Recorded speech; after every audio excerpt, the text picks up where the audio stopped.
Bem, muito bem. Como de hábito, as coisas funcionarão da seguinte maneira. As pessoas farão perguntas. Eu vou tentar agrupar uns 3 perguntas e a palavra volta à mesa para as respostas. Isabel entrega o seminário. Eu peço que as pessoas que queiram fazer perguntas se identifiquem também. Olha, Sérgio, dessa vez eu não vou fazer pergunta, não. Eu vou contar uma historinha em apoio aí ao que foi descrito aqui. Em apoio a quem? Não, estou usando de vida. Não, que isso. Parece que não me conhece, né? Eu conheço, mas não desisto. Não, eu em maio do ano passado, eu assisti a umas conferências em Nova York do Citibank, no Citibank. Eles tinham convidado algumas pessoas que eles iam fazer uma conversa sobre, enfim, a situação do mundo, como eles costumam fazer, e no caso com clientes deles, americanos e latino-americanos, e convidaram, acho que foi o Ricardo Lagos, o Clinton, eu, não sei mais quem. Ele não foi, não. E para termos uma discussão lá. Eu assisti, cada um falava um pouquinho, embora, já que eu estou aqui, eu vou ficar. E assisti 2 dias que estavam lá discutindo. Até que uma noite o Clinton ia jantar lá conosco. E antes do Clinton ir ao jantar, o Bob Rubin, que foi ministro da Fazenda do Clinton, e que era, naquela época, acho que era chairman do Citi, né? Ainda fez uma exposição. Os rapazes do Citibank foram todos brilhantes e todos mostraram, maio de 2007, que o céu era de brigadeiro. Maravilha. E tinham dados que correlacionavam tudo com tudo. E não havia um erro. A economia ia ser maravilhosa daí por diante. O primeiro que fez uma observação um pouco menos entusiasta foi o Michael Klein, que é o economista sênior, era do Citi, um deles lá. Esse depois algumas nuvens e tal, mas não foi nada grande preocupante. Quando chegou o Bob Rubin, ele fez o seguinte, disse, olha, eu não vou dizer a vocês, os que estavam ali, o que vocês devem fazer com o dinheiro de vocês. Vocês sabem, tem mais do que eu, não sei o quê. Eu vou dizer o que eu estou fazendo com o meu. Ele disse, eu só olho para uma coisa, risco. O céu está de brigadeiro, mas eu olho para o risco, porque o primeiro problema que aparecer vai secar a liquidez. E aí descreveu o que poderia acontecer. E não se falava ainda, não era tão popular assim, a subprime, né? Mas falou, explicou. E falou dessas palavrões que eu não sabia que existiam, esses veículos estruturados, eu não sei o quê. E aí foi taxativo. A sorte é que os bancos não têm nada a ver com isso. Nada a ver com isso, né? Mas descreveu o que iria acontecer, né? Ele de fora. Bom, o outro, o Bill Rhodes, que era um antigo funcionário do Citibank, vice-presidente também, escreveu um artigo onde previa a crise em 2 anos. E me deu o artigo. Bom, eu voltei para o Brasil e tinha uma reunião de economistas do PSDB. Existe isso. Bom.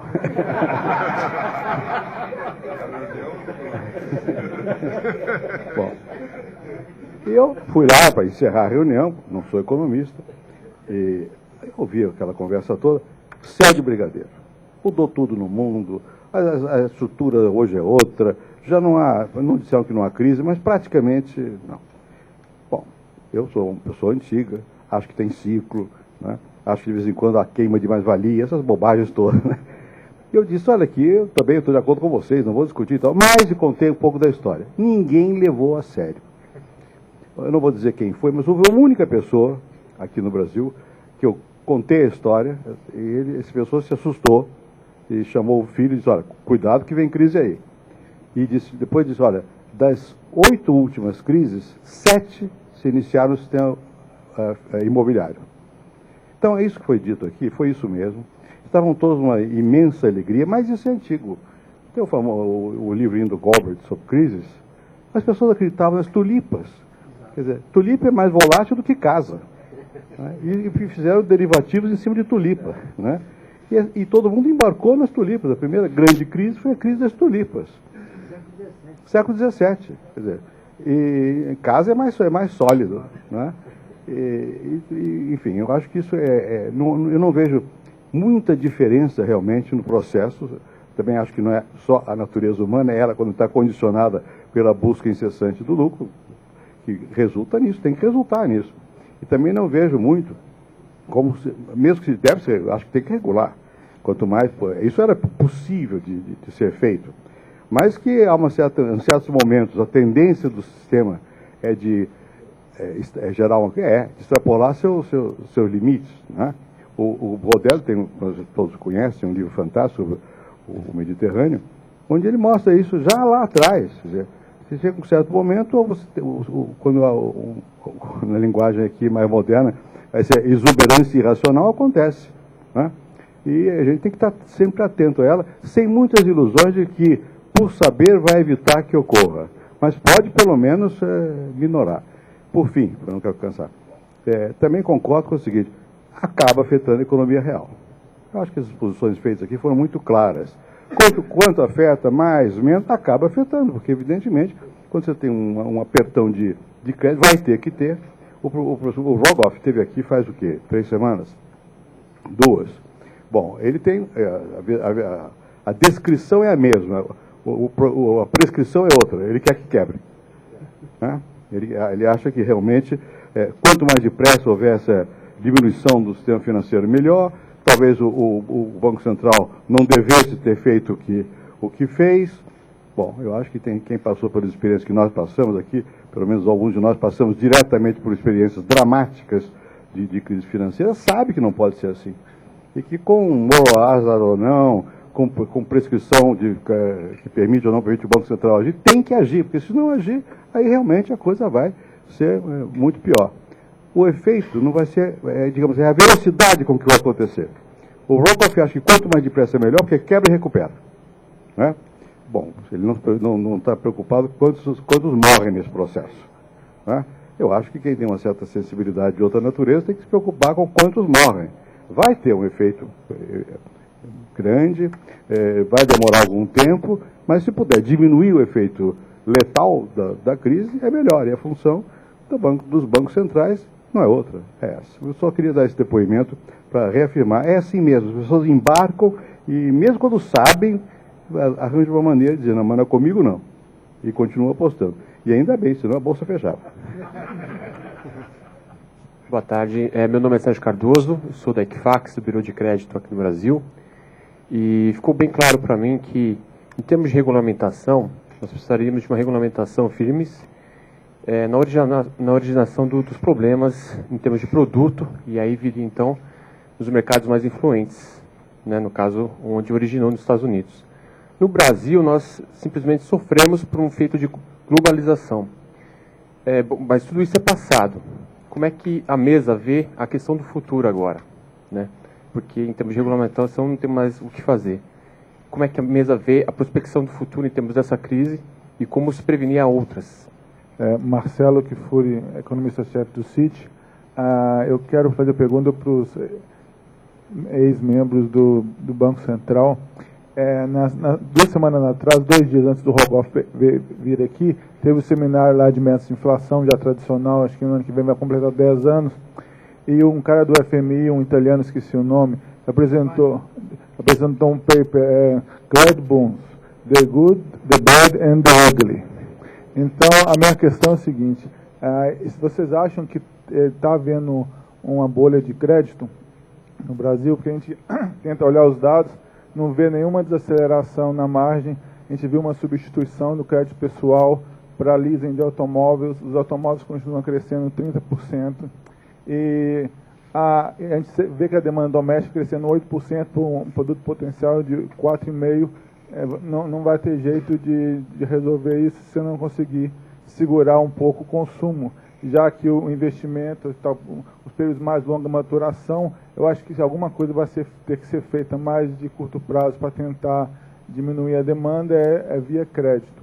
Então, vocês acham que o Banco Central já está fazendo esse lean against the wind aí, ou, por ter tido mais preemptivo, por ter endurecido mais cedo a política monetária? Eu queria que vocês falassem um pouco sobre isso. Nicola Tingas, da FEBRABAN. Eu queria que vocês explorassem um pouco uma possibilidade de atenuar essa crise via a grande riqueza que existe hoje no mundo emergente, com os fundos soberanos, com toda essa liquidez concentrada na mão de outros, que é o que de fato tem, desde o ano passado, em várias reuniões lá em Washington, apavorado os banqueiros internacionais, que é, olha, nós sempre compramos o terceiro mundo, agora o terceiro mundo vem nos comprar, quer dizer, o que está acontecendo? Mas, de fato, esse processo hoje de uma economia global, numa expansão que ainda continua alta para os padrões históricos, mesmo com a atenuação na margem que está tendo, e com a liquidez que nós ainda temos buscando ativos, pode ser que, de fato, em crise de solvência, isso que acontece, muda o detentor do capital. Então, talvez isso possa ser um atenuante da crise. Vocês concordam ou não? Bem, agora deixa para a próxima série de perguntas. Eu volto a palavra à mesa, seguindo a ordem das exposições. Teve duas perguntas, uma sobre futuro e outra sobre the bad, the ugly no Brasil, né? Esse crédito.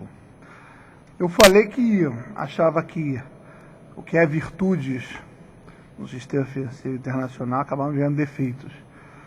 Acho que no Brasil os defeitos nos ajudaram, viraram virtudes. Qual foram os defeitos? A gente não tem crédito imobiliário suficiente. A gente nem pensava um banco brasileiro em comprar subprime, porque o retorno aqui, risco-retorno aqui é bem melhor. Então, não estava no subprime e nosso crédito é relativamente baixo.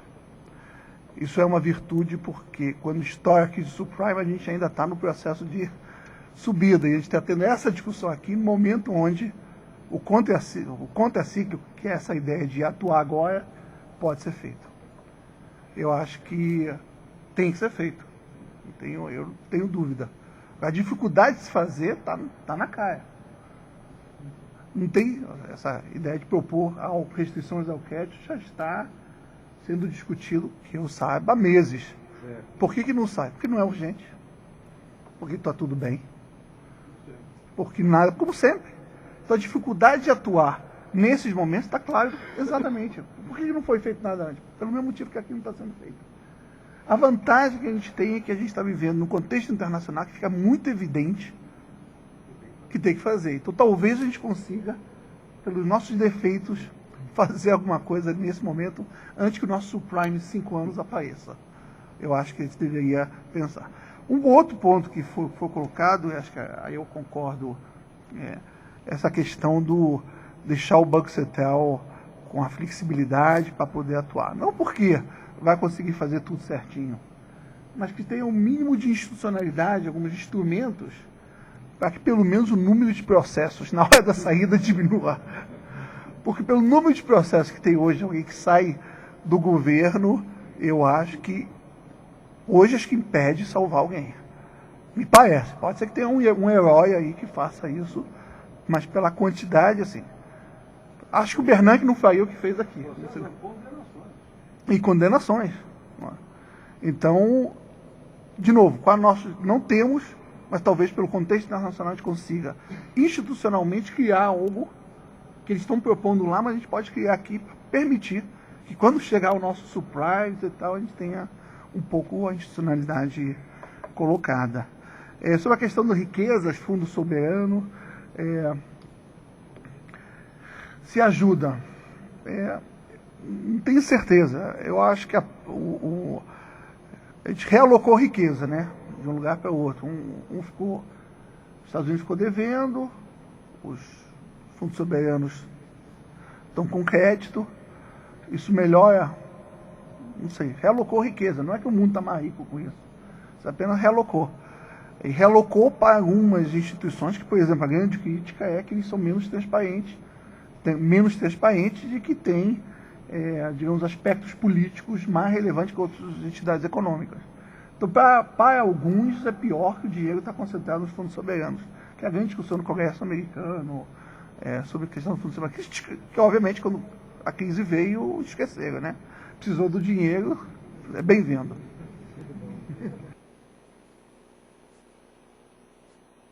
Adicionar uma pimenta aqui nessa questão, digamos, de utilização de taxa de juros e travas ao crédito na contenção da demanda. Eu me lembro de ter assistido um bom programa, se não me falha a memória, da Miriam Leitão, recentemente, em que estavam justamente você e Beluso, né, em que houve uma clara divergência de ponto de vista sobre esta questão, da conveniência ou não de utilização de restrição ao crédito, diretamente ao crédito, como instrumento de contenção da demanda. Acho que valeria a pena voltar a essa discussão aqui, já que ela foi trazida pela plateia.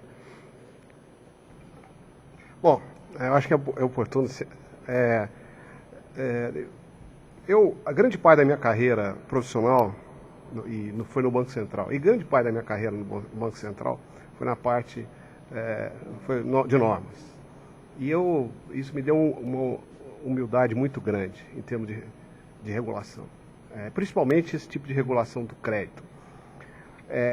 Eu não tenho dúvida que grande parte do crédito que está sendo mostrada, o crescimento do crédito está sendo mostrado nos números divulgados pelo Banco Central, na realidade, esse crédito já existia na economia. Ele está sendo trazido de volta para o sistema bancário. Por quê? Porque esse crédito estava à margem, por várias razões, macroeconômicas e tal, mas também por causa de regulação. Eu várias vezes tive que escrever norma que limitava prazo de financiamento, fixava teto de financiamento, fixava número mínimo de entrada, quer dizer, o valor máximo que se poderia financiar de um determinado bem, enfim, uma série de coisas. E o que acontecia? O sistema começou a criar outros veículos. Por exemplo, um veículo tipicamente brasileiro que evoluiu muito foi o consórcio, outro, o factoring, entre aspas, o factoring tupiniquim, que, enfim, de facto tem pouca coisa, né? Então, por isso que isso me deu muita, assim, eu sou muito cético em relação a medidas de controle quantitativo do crédito. Eu achei, foi muito boa a provocação do Sérgio, porque a opinião dele, porque isso me dá a oportunidade de alguns meses, algumas semanas depois, de responder de concluir meu raciocínio com o Beluso, porque o Beluso falou depois de mim, eu não pude dizer, porque o Beluso, ele focou a reação na questão, Gustavo? Ele focou muito na questão prudencial, e nesse ponto eu concordo com ele. Eu acho que do ponto de vista de norma prudencial, o Banco Central sim tem que atuar e tem que, de fato, verificar se esse processo de crescimento de crédito está sendo feito de maneira saudável, de maneira rígida, né? E, se for o caso, até, vamos dizer assim, modificar os parâmetros, né, por exemplo, de capital, os parâmetros enfim. O Banco Central já fez isso. Eu me lembro, por exemplo, não sei se o William estava no Banco Central, isso aconteceu, quando aumentou a volatilidade da taxa de câmbio, no câmbio, o Banco Central aumentou o capital regulatório necessário, né? Então isso faz parte da gestão regulatória. Eu acho que isso vale. Agora, o que eu vejo assim com ceticismo são essas medidas que muitas vezes, por exemplo, sei lá, vamos supor, prazo de financiamento agora de veículos são 12 meses. Aí isso aí vai gerar que a loja vai começar a financiar, aí os bancos fazem créditos para as lojas, aí o Banco Central vem e diz que não pode financiar as lojas, aí, sei lá, aí vai criando um processo que acaba fazendo o quê? Com que esse crédito fique fora do alcance do Banco Central, que é a pior solução possível, né? Então, eu acho que... Mas eu concordo que precisa, evidentemente, de acompanhamento e evitar que a bolha de crédito se forme. A bolha se forme. Com relação... Acho que a questão dos fundos soberanos, eu também tenho certas dúvidas se melhorou a qualidade, quer dizer, menos transparentes. Nem sempre os fundos soberanos estão nas mãos mais hábeis para dizer, ou pelo menos mais legítimas, né, para gerir esse fundo. Concentração desses recursos talvez possa reduzir a probabilidade de ocorrência de algum problema, mas se o problema ocorrer, tende a ser muito maior. Então, não sei se... É uma realidade, tem que se lidar com isso, mas, francamente, Não sei se melhorou. A gente até viu parte esse filme com outro nome, né? É chato a gente falar, parece que a gente é velho aqui e tal, mas isso já chamou reciclagem de petrodólar e tal, enfim, só que era feito através de outros veículos e tal. Nós fomos até vítimas desses petrodólares. Então, eu também acho que minha tendência assim, é de achar que não melhora muito. Como diz o Willan, é claro que todo dinheiro é bem-vindo na época de crise, né? Eu acho que a pergunta dele sobre a questão do futuro, pelo que eu entendi, o que fazer, evidentemente você está sempre procurando prevenir crises, e a regulação é uma maneira de tentar mitigar ou de tentar evitar que os efeitos da crise se instalem. Eu concordo com o Beloso quando ele disse que o fato de estourar ou não a bolha não é uma opção, quer dizer, não se precisava usar necessariamente a política monetária, tinha outros instrumentos, inclusive regulatórios, que poderiam ser usados e que não foram. Então, acho que para o futuro, evidentemente, todas essas sugestões de mudanças regulatórias, tudo isso tem que ser feito. Agora, isso não significa que o mundo vá ficar livre desse tipo de crise. Foi dito aqui que ela é inerente, enfim, seja a natureza humana, seja ao nosso regime, ao regime capitalista, enfim, o regime do lucro, busca do lucro, mas a verdade é que não se pode evitar, né? Totalmente, mas pode tentar, pelo menos, mitigar reduzir o número de ocorrências e mitigar esses problemas caso eles ocorram. Eu queria fazer um comentário sobre o que o presidente falou a respeito da posição do Rogoff, né, que disse que é melhor deixar quebrar. Né. Nada se cria, tudo se transforma. Na crise de 30, o secretário do Tesouro americano, né, cujo nome ao Alzheimer não deixa eu lembrar agora, estava tentando lembrar, mas não consegui. Mas não era o Morgenthau, que foi o secretário depois do Roosevelt, eu esqueci o nome dele, daqui a pouco eu vou lembrar, quando não precisar mais eu lembro. Mas ele disse, não, precisa purgar, vamos deixar purgar. Né? Você se lembra disso? Como é que era o nome dele? Né? Também você está com Alzheimer. Né? Não era Alzheimer. Não era Alzheimer.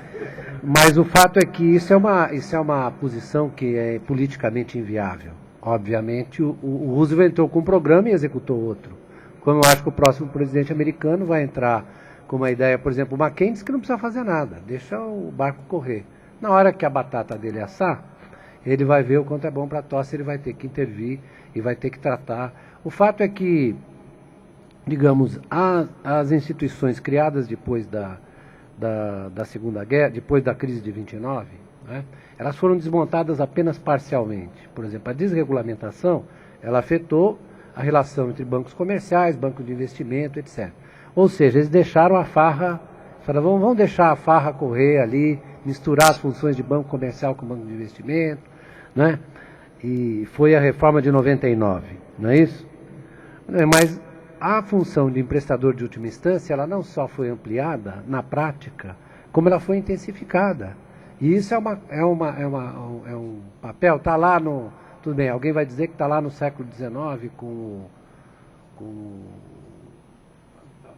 Tá bravo, tá ruim. Esqueci. Não, esqueci. Mas com o que escreveu Lombard Street, Beijrot. Está lá no Beijrot, não é que escreveu Lombard Street, está lá no Beijrot, etc., dizendo como é que era a intervenção. Mas na prática, o que aconteceu foi que a crise de 29 é que criou as instituições. Está feio o negócio, não é? Excesso de atividade. Mas então eu queria dizer que é inviável isso, na verdade, e que se torna cada vez mais... A questão que está em jogo hoje é como é que você cria um emprestador de última instância global, porque o Fundo Monetário não cumpre essa função. Né? Não existe. Então alguém perguntou, foi você que levantou essa história aqui. Meu Alzheimer não está tão ruim assim, que eu lembro que foi você. Não, que você tem um problema internacional, porque ocorreu realmente a globalização. Propôs, sim, no Bancor. Ele propôs uma utopia monetária que os americanos falaram, não, aqui não, eu sou credor, é o dólar, né, vocês que se lixem, vocês se ajustem aí. E o Dexter White, que até era um sujeito bastante inclinado para as coisas do Keynes, mas o sistema bancário americano falou, não, os credores somos nós, vocês vão engolir a nossa moeda, e esses ingleses aí que querem nos passar a perna, porque assim é que eles viram, esses ingleses que são devedores, querem nos passar a perna, eles vão ficar com a moeda deles, e a Libra teve várias crises depois de 44, etc. Né? Mas o que eu quero dizer é que a questão central é que você tem que intensificar essa função de emprestador de última instância e diferenciá-la por causa da integração dos mercados. Porque todo mundo diz assim, não, a globalização, etc. A globalização ocorreu. Tem gente que diz que não ocorreu. Claro que ocorreu. Ocorreu na esfera financeira, monetária e produtiva. Então você tem uma moeda nacional que não consegue cumprir a sua função de uma maneira adequada. Né? Todo mundo está falando do fundo soberano. Que o fundo soberano é produto do quê? O fundo soberano é produto da expansão americana do pós-guerra. Termina o quê? Na China e nos asiáticos. E nós outros, que recebemos o benefício da demanda de commodities. Né? Isso é uma coisa sistêmica. Não é um problema que você possa virar ele de cabeça para baixo de novo. Porque a China hoje é o grande centro manufatureiro global, ou não é? Ou eu estou inventando? Quanto é que é o peso da manufatura nos Estados Unidos? 12,5%. Quanto é na China? 36% e lá vai pedrado. Então, o centro manufatureiro se deslocou. Né? O grande produtor de manufaturas hoje do mundo é a China. É o arquipélago asiático, não é? que permitiu que essa grande moderação ocorresse, porque, na verdade, com esse crescimento da demanda nominal nos Estados Unidos durante anos, a inflação era para ter ocorrido muito antes. Por que não ocorreu? Por causa da política de metas de inflação? Em parte, porque os chineses vendiam manufaturas muito baratas para os americanos e acumularam essa poupança. Né? O pessoal fala da poupança dos chineses. É tão alta a poupança como é alta a taxa de investimento. Né? É que a taxa de investimento puxa na frente, né, a mais-valia relativa, não é isso? E permite que os consumidores americanos se beneficiem disso. Né? Eles têm um ganho de renda real, tiveram um ganho de renda real, quando a renda, na verdade, em dólar, da camada 10% inferior para baixo, cresceu muito pouco, ou caiu. Mas os caras se beneficiaram, a renda nominal, a renda real, se beneficiaram porque o chinês vendeu um negócio barato. Então, essa articulação, né, exige um outro tipo de coordenação internacional. Você não vai poder desmanchar, você não vai poder chamar de volta, agora vai tudo de volta aqui para os Estados Unidos. É como nós outros. Né? Nós aqui temos um papel nessa divisão do trabalho, que talvez não nos agrade muito, nós temos que tomar cuidado com isso. Né? Isso vai piorar com a coisa da... Você está perguntando do futuro, não vai piorar com o negócio do pré-sal, né? E nós vamos ter... Doença holandesa. Então, vai ter mesmo a doença, vai ser uma epidemia holandesa, pelo que os caras estão dizendo. Né? Agora, não é porque você tem recurso natural, como disse o Davi Cooper hoje no jornal, que você vai padecer da doença holandesa. Você tem que criar as formas, as instituições para se defender desse negócio. E nós vamos ter que fazer fundo soberano. Eu peço de perdão, mas vamos ter que fazer fundo soberano para nos proteger contra esse negócio. Porque como é que você vai permitir, digamos, um salto desse na renda do petróleo, né, que vai destruir milhões de empregos aqui dentro? Vai virar o que? A Arábia Saudita dos trópicos. É isso que o pessoal quer? Ninguém quer isso. Né? Quer dizer, nós temos uma vantagem que pode virar uma desvantagem.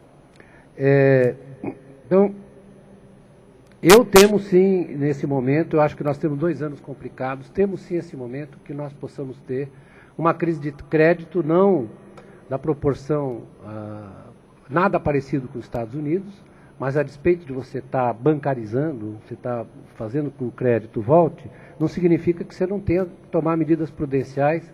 Eu sou a favor de 2 coisas, vou dizer claramente.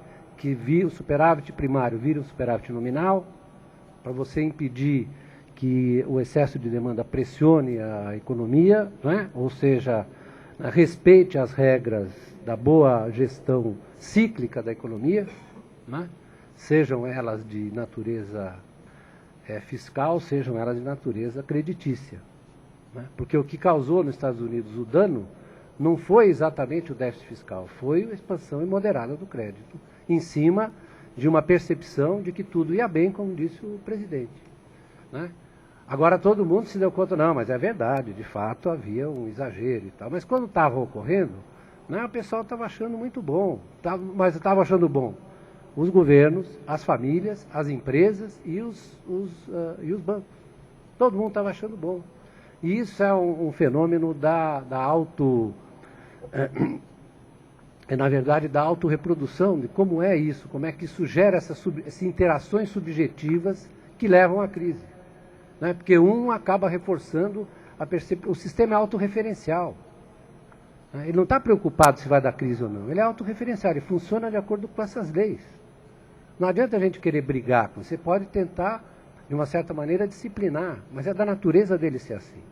Uma correlação entre algumas coisas relevantes que aconteceram. Então, primeiro, a questão da crise, que foi descrita aqui, e uma outra situação que veio no meio da crise.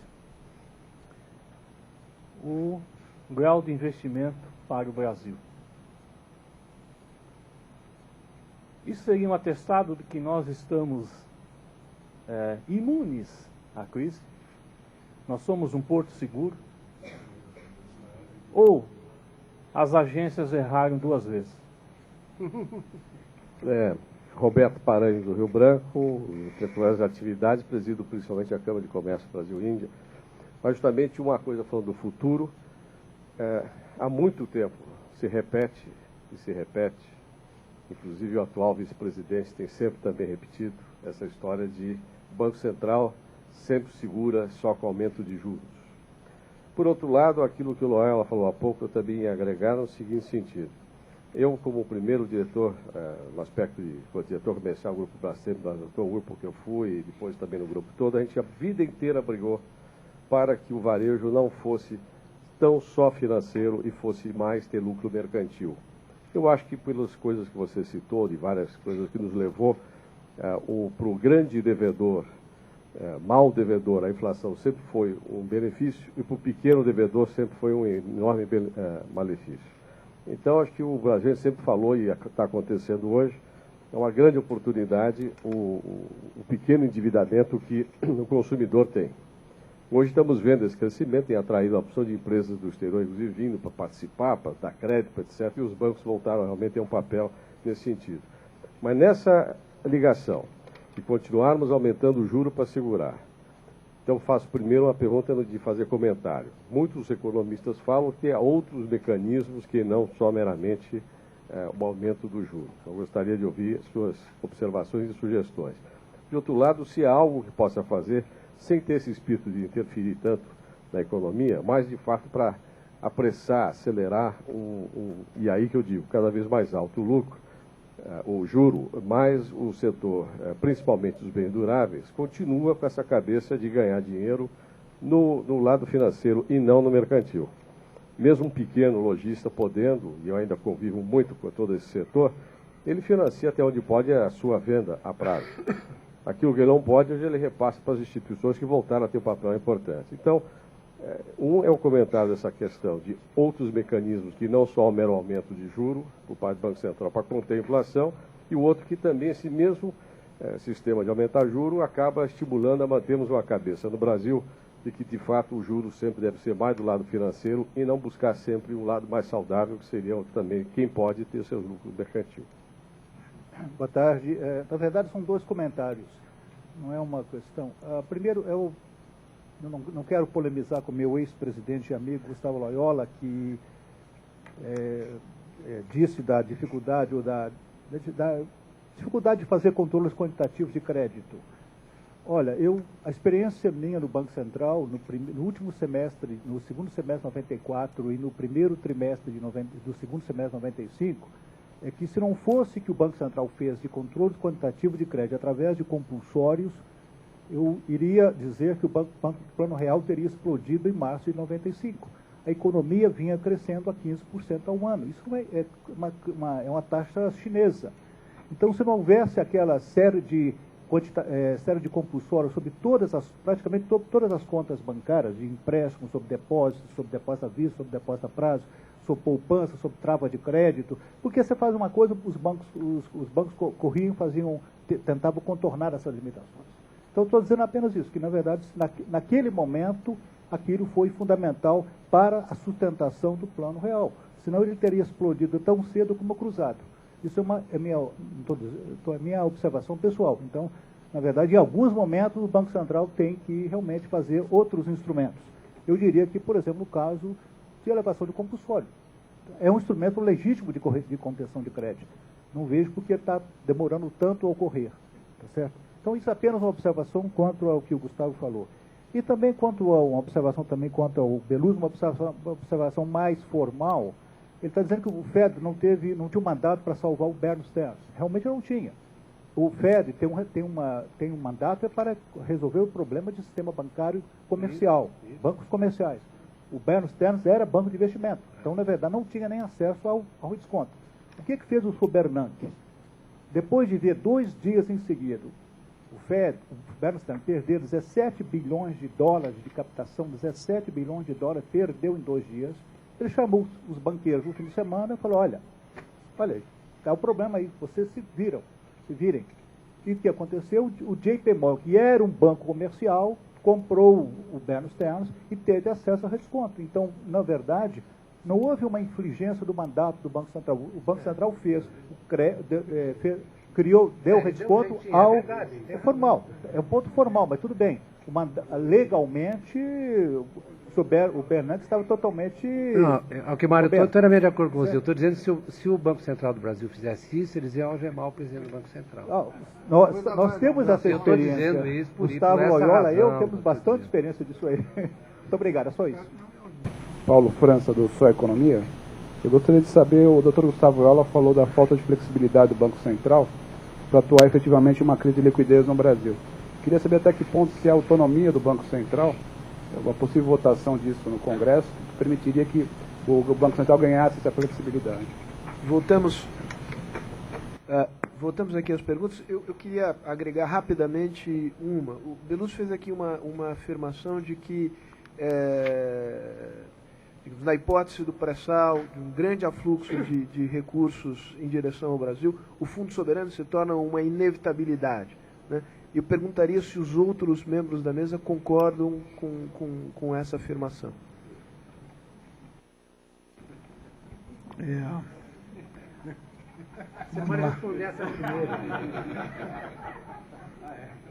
Se quiser, eu começo no final mesmo.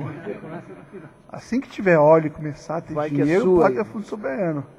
Só não dá para ter fundo soberano negativo. Por enquanto eu estou precisando de fundo soberano para financiar uma quantidade de investimento que eu não sei como é que a gente vai arrumar. Outro dia eu peguei esses relatórios setoriais são os únicos que estão fazendo as contas, porque querem saber quanto que vai valer a empresa que presta o serviço. Na verdade, o cara que presta o serviço está interessado em saber quanto que demanda vem. Esse pessoal que está fazendo o cálculo chegou à conclusão que a demanda pelos serviços deles vai aumentar em 600 bilhões de dólares só pelo... 600 bilhões, eu fiz a conta, 40% do PIB. Acho que é muito investimento para a gente, muito antes de pensar em fundo soberano. Assim, vamos concordar, fundo soberano, quando tiver o dinheiro, estou de acordo. Eu era contra fundo soberano agora, quando não tenho dinheiro, não tenho petróleo ainda. E eu sou contra o fundo soberano negativo,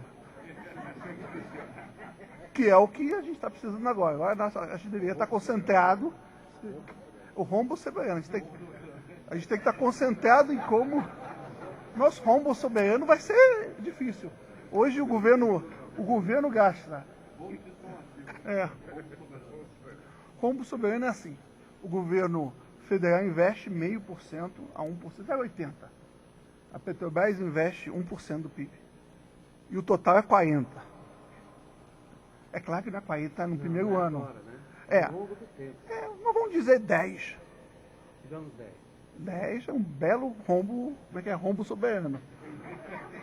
Então eu sou a favor do fundo soberano, não sou a favor do rombo soberano, gostei do... Segundo ponto. Pode falar agora. Mas, já que nós sabemos essa polêmica, eu vou responder. Acho que agora só na Miriam Leitão de volta. Não é isso não. O que eu estou dizendo é o seguinte, uma coisa é o Fundo Soberano realmente que tem que funcionar quando você tiver o fluxo de receita do petróleo. Não é isso, não há dúvida nenhuma. Outra coisa, como é que você financia o investimento? Como é que você vai financiar o investimento? Você vai securitizar uma boa parte da receita futura desse negócio. Ou alguém não vai querer? Vai querer ou não vai querer? Não é um bom produto? Pronto, falou o Mifano e o Edmir, pronto. Não, mas aí... Não é um bom produto. Você precisa tomar cuidado para não securitizar mais do que a receita futura. Né? Não tem. Isso aí você tem que criar um... Tem que ter investidor. Tem que ter investidor. Tem que ter investidor. Não, é verdade. Mas eu acho até que você vai ter investidor por conta dessa situação que o mercado está vivendo. Você vai ter investidor para esse tipo de papel. Não, estou dizendo que provavelmente eu não posso assegurar, ninguém pode, né? Porque dizia o outro lá, o futuro é incerto, não é isso? Não, no Brasil até o passado é incerto, como dizia o Malan. O Malan dizia que até o passado. Mas eu acho que você tem um bom produto aí, né? A securitização do fluxo, né, futuro que você vai receber, você vai financiar. Isso é um mecanismo de financiamento típico, dependendo do preço do petróleo futuro, claro. É óbvio, só a credibilidade desses papéis tem que estar aí. Você tem que estar vendendo esses papéis para entregar 2000 e tanto. Né? Mas tem vários problemas aí, você vai ter que resolver. Você tem que garantir que as regras do jogo são mantidas hoje de tal forma que alguém compre um papel que vai receber fluxo daqui a 15 anos. Se mudar muito a regra hoje, talvez alguém não acredite. Mas eu acho que não é necessário você mudar muito a regra. Bom, a agência de rating, será que foi um erro ter dado o investment grade? Acho que o investment grade é o passado, não é o futuro. Simplesmente demora um tempo, tem defasagens e deram um investment grade por tudo que foi feito. BC e a questão de usar só os juros. Acho que essa questão é uma questão bem... tem uma solução, na minha opinião, relativamente simples. Acho que política fiscal mais apertada para uma política monetária menos apertada. Isso, se a gente tiver as condições de fazer, você resolve. Isso não precisa de, na minha opinião, mais técnica ou mais milagre. Só o mix, conseguimos reduzir o crescimento dos gastos, aumentar o primário, para ter um superávit nominal. Acho que você consegue ter juros menores. Sobre a questão de ter outros instrumentos, limites quantitativos ou não. Entendi do Loyola e de outros que a discussão não é se tem que ter mecanismos anticíclicos. Que a pergunta é, o debate está indo para que tipo de mecanismo? Loyola está dizendo, não, restrições quantitativas, que você não pode 12 meses, é melhor fazer mais requisitos de capital. Estamos discutindo de que forma é. E aí eu acho que tem mais requisitos de capital, tentar que o passivo e o ativo tenham o mesmo prazo, são coisas razoáveis. Mas nem essas duas estão caminhando porque o momento é bom. Então, deveríamos pelo menos pressionar para essas duas. Sobre a questão do compulsório, estão altinhas, não? O compulsório subiu naquela época, foi bom, mas só subiu. Por quê? Porque na hora de descer, todo mundo prefere reduzir os juros. Na hora da decisão, eu reduzo os juros. Então hoje eu acho que o compulsório já está desgastado demais com o mecanismo de... Só pelo nível que está, 80%, 60%, nem lembro qual o número, mas... Não sei, está um número cavalar, você não lembra qual o último? Você lembra qual? Depende, 45 é o... Mais 8, 53. E o spread, que é o que o compulsório causa, também está bem alto. Que é a diferença entre o juro básico e o juro na ponta está bem alto. Não é que a gente está com pouco compulsório. Então, não me parece o instrumento adequado. Eu aumentaria a quantidade, a requisição de capital, pediria para os bancos que estão emprestando 7 anos um carro, tal, que tenham liquidez disponível, que consigam captar tão longo quanto isso. Então acho que eu iria mais por esse caminho, mas certamente eu começava ontem. Para as suas considerações finais. Você tem uma oportunidade de ouro de dar uma espetada no Beluso agora, porque ele não vai ter condições de responder depois.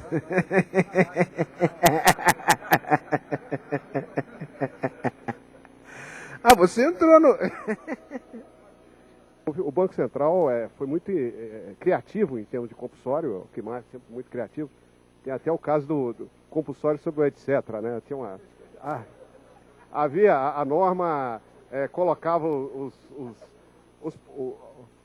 as rubricas contábeis, assim, sobre quais incidia compulsório, vírgula, etc. Porque aí as instituições financeiras não tinham como escapar. Mas eu acho que tem que ser mais nessa questão regulatória, como disse o Willan. Eu também não acho que não há grandes diferenças de opinião.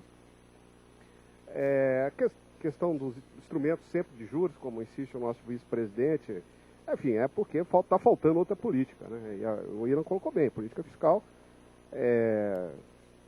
Também eu acho que falar depois do Willan sobre isso não seria a coisa. Eu queria só encerrar comentando aqui a questão essa questão da flexibilidade do Banco Central. Eu acho que não é tanto neste aspecto particular uma questão da autonomia, é a questão de criar uma institucionalidade, alguma coisa que proteja de fato e balize quem está tomando a decisão de conceder ou não um empréstimo de liquidez, vamos dizer assim. Eu acho que o que a experiência brasileira, a minha experiência pessoal mostra que essa é a grande dificuldade. Você não tem muito claro até onde pode fazer, como fazer, enfim.